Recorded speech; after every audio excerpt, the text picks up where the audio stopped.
Բարև ձեզ իմ շատ սիրելի հետևորդներ ջան, հուսով եմ բոլորիդ մոտ ամեն ինչ լավ է, սիրելիներս մեր մոտ այնքան տխուր անձրևոտ եղանակ է,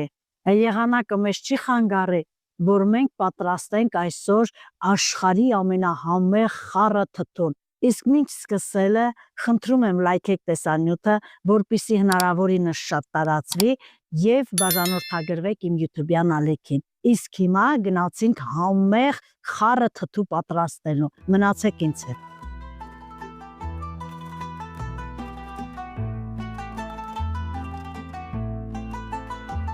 Ժողովուրդ ջան, արդեն 4 օր է ես թթուն պատրաստել եմ, այսօր պետք է պահածոացնենք։